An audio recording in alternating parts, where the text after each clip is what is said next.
Hey you, welcome back to my channel, Ari RN. It's Ari. Today I'm bringing you a video on one of my favorite foods. So for day 4 dinner, as I call it, which is lunch slash dinner, I made Buffalo Wild Wings Screamin' Nacho Burger. It's one of my favorites. It is currently actually discontinued, so I found a way to make it myself. Say hi to Pumpkin. Say hi. Alrighty, well, if you're interested in watching this video, just go ahead and stay tuned. Don't forget to like it, comment, and subscribe to my channel. Thanks for watching. Bye. Are you recording? Can you come over here? It's going to be at a weird angle. Okay, so we're gonna start with ground beef. This is 2.5 pounds. I really don't measure like that. I got 90-10 because I usually get 97% lean and 3% fat, but that makes for kind of dry burgers, even though it's a little bit better for you. So this time I got 90-10. And I've been thinking about how I'm going to tackle this. So what I think I'm gonna do is I think I'm gonna season the burgers the same way that I typically would.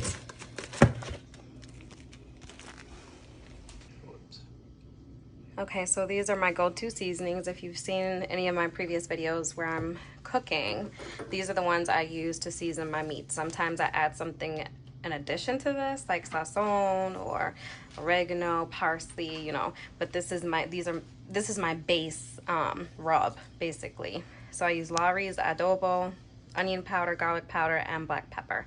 So I think I'm gonna go ahead and season my meat the same way that I typically would with these seasonings. And then once the patties are made, I did go ahead and pick up the Chipotle barbecue from Buffalo Wild Wings.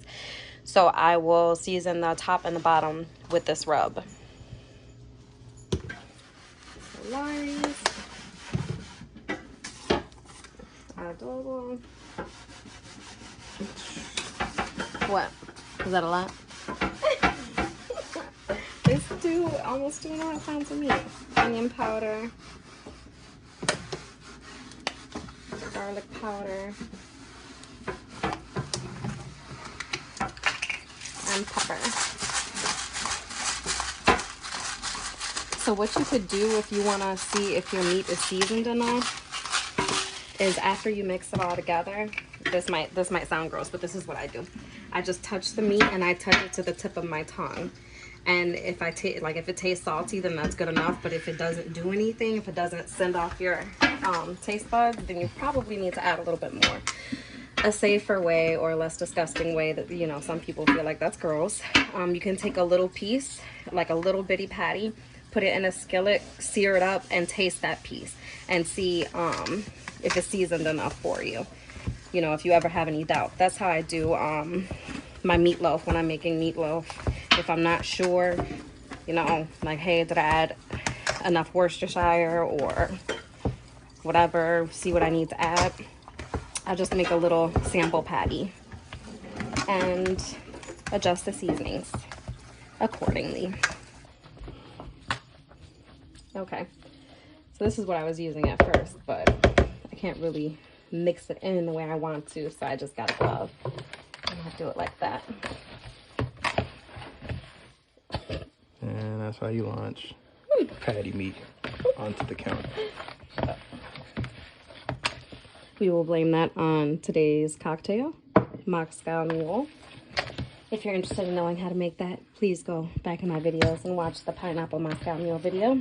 It is both comedic and informative. Looking at this, I would say we need more seasoning, but I'm gonna do the little taste test with my finger. And do keep in mind that I am gonna put the rub on the top and the bottom. But yeah, I don't think it's like mostly salt though, although salt is the first ingredient, but so maybe I won't. We'll just lightly season it with my regular seasonings, and I'll make the patties and I'll season them with the rub. Okay, I need another glove. You know Hi, beautiful. Go ahead and record. I was recording. Oh, okay, but not my face. But you're so pretty. Thanks, babe, but Patty. Thank you. Okay, so we want to get similar. You're just gonna keep launching shit on the counter. Similar size balls. Usually I just flatten them like this and I keep going around, but I think today I'm gonna try wax paper and rolling pin because I want them kind of flat. I've done this like this, so let's see. Start over. Okay, I've never done this like this before, so let's see if this is effective. I've also never seen it before. I don't know why I'm doing this. Making shit up. Because I figured I could get it flatter that way. It's moving though. You need some assistance? No, look at what it's doing to it. That look like a piece of steak. Okay, plan B. Hubby found a way to use the rolling pin properly, but then they weren't very round, so we're back to the traditional way. I wonder if like a tortilla press would do it right. Because this is a pain in my ass. So I have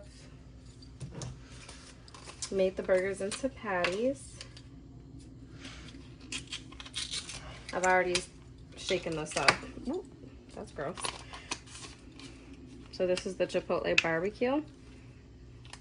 I feel like they never put enough of this either, so I'm glad we got it so we could build ourselves. Ooh, it's spicy. So I'm just gonna do a little bit because it tastes like there may be enough salt in here.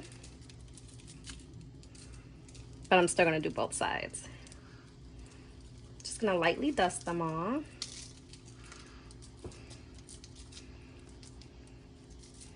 Whoops. Nothing wrong with a little hypertension. Just kidding. Just kidding. All right, so here we have our griddle already preheated. I'm just gonna spray it with some olive oil cooking spray just because burgers tend to really stick to this for some reason. And usually I'd use a cast iron skillet, but because I'm making so many at once and I would have to make like one at a time with a cast iron skillet, I'm just gonna use this.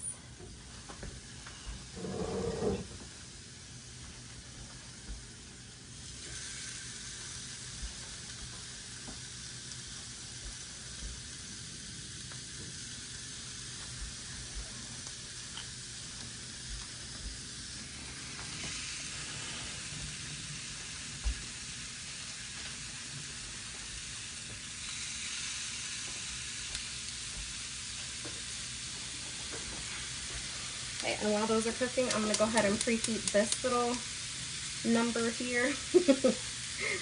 This come on babe, what's it called? I don't feel my best today, so I don't know. Griddle, yes. I'm gonna preheat this one because I am going to butter our buns and toast them. So here I got some brioche buns. I'm gonna butter them with the spreadable butter we have. You know, we always use the Land O'Lakes Light. It tastes the best and it's lower in calories.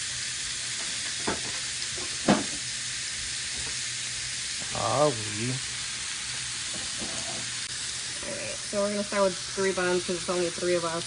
Baby girl will probably eat some meat, some french fries, but she's not gonna eat a burger.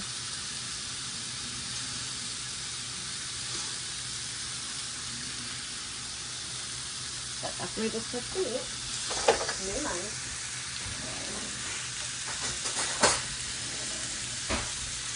No cross-contamination around these parts.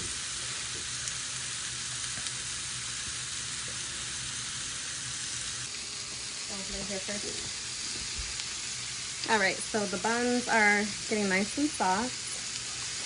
I know this isn't a typical spatula you would use to flip things with, but I'm pressed for time.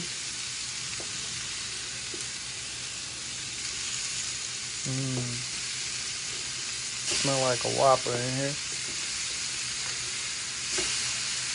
Ooh, that one's seared good.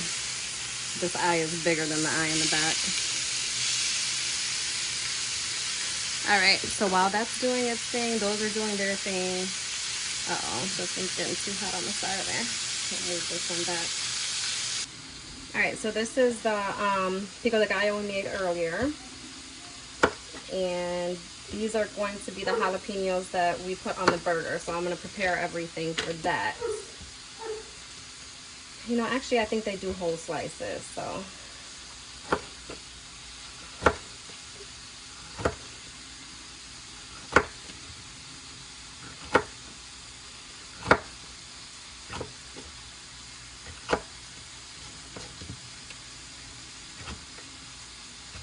Pepper jack cheese. And I'm only making 3 burgers right now. So. Whoops. Okay, so I turned these off, but it's still nice and hot. So I'm going to put the cheese on there. On the 3 that are nicely seared, these are still kind of cooking.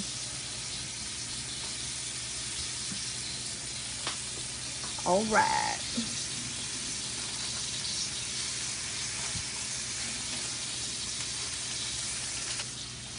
So we're gonna take a bottom. This one's nice and soft. This one's the softest. And a top. All right, I like a lot of this sauce. So I'm gonna put some on the bottom before the tortilla chips.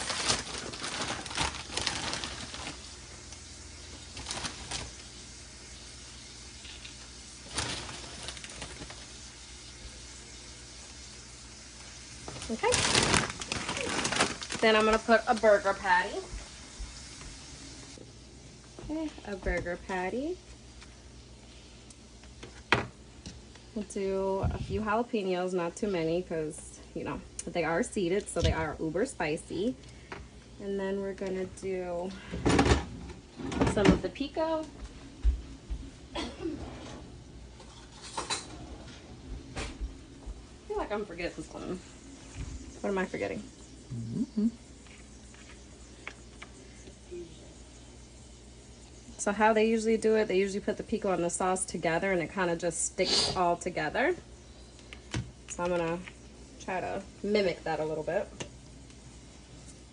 That's a lot of pico. Is it too much? Mm-hmm. We gonna see, huh? I feel like I'm missing something. What else goes on there? Maybe that's it. All right. Just gonna put it on there like so. And there you have it. And I am making a side of French fries and onion rings. Looks pretty good though. Be careful that deep fryer is hot. So this is the moment of truth. You might have to push it down a little bit to break the chips.